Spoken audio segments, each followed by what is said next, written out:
What's up, y'all? Welcome back to the Mic Check Podcast. This is T Word, the People's Champ. Thank you for joining. Today, we're going to talk about Naoya Inoue and Stephen Fulton and their upcoming matchup at the 122-pound division for two titles that are currently held by Stephen Fulton. Before we get into the matchup, don't forget to like, comment, and subscribe. We do appreciate your feedback and your support, and we do thank you highly for showing us the gratitude and the love that you have. All right, so without further delay, let's get into this much anticipated matchup. Now, if you've been following the channel for a while, you are aware that we've already done a video stating how Stephen Fulton can win the fight, basically his advantages, and also how Naoya Inoue can end the fight and stating his basic advantages.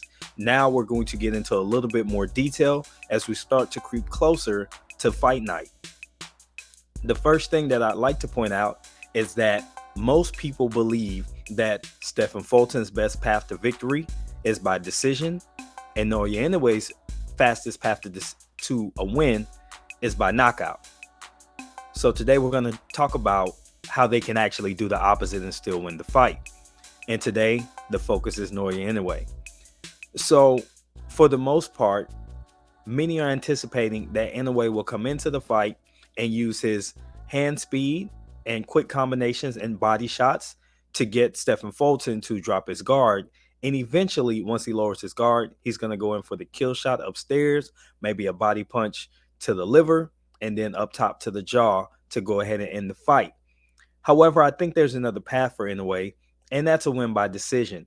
And even if there's no foul play by the judges, which I don't expect, I believe they will judge it fairly if Stephen Fulton is the better fighter. And if it comes down to a boxing match, you probably have to favor Fulton because that's his main game. And if it came down to a firefight, you're going to favor Inoue. Now, for Inoue to win a boxing match, there's a few areas that I think he can work on in training camp, and he'll probably be able to improve whether he's able to assimilate the style of Stephen Fulton or not. So the first thing he'll want to do is use lateral movement and subtle angles to walk Stephen Fulton into shots to the chin and clean shots to the body that will slowly accumulate and slow down his ability to move laterally. So instead of waiting and being reactive, he should be active and actually move to a spot opposite of where he wants Fulton to go. If he wants to force him to move to his left, he should move to his own right and set up a punch at the same time. It's going to force Fulton to shift his body or go into a defensive posture, which is going to allow him to unleash a combination and eventually land a shot that could impress the judges and help him rack up points round after round.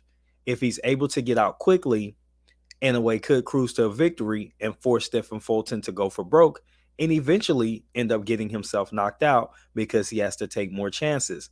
So when you think about Inoue using boxing skills to set up a knockout, it's still putting him in a position to, if somehow Fulton survives the onslaught, he's going to have racked up rounds and points and be able to get a decision win in the end.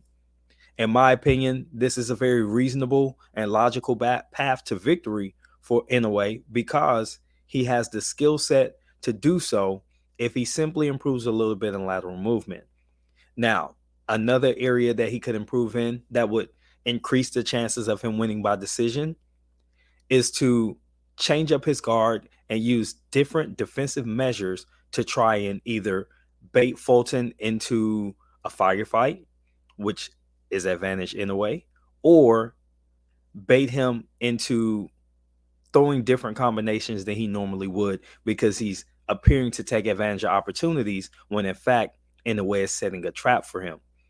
These are the things that I believe will lead to a victory for Inoue on the cards where he doesn't have to rely on his power because, as we all should understand, he's moving up to the 122-pound division from 118 pounds. And though he's been a hell of a big puncher, there's no guarantee that his power will carry to 122, especially against a fighter who was willing to go up to 126 and could have potentially gone up to 130 because Stephen Fulton is a rather big 122 pounder. So his punch resistance, his ability to absorb power may be a little bit different So Inoue shouldn't go into the fight relying on that particular skill set to win. He's got to trust his boxing skills. He's got to trust his footwork improvements and use those tools to put himself in an advantageous position to win the fight.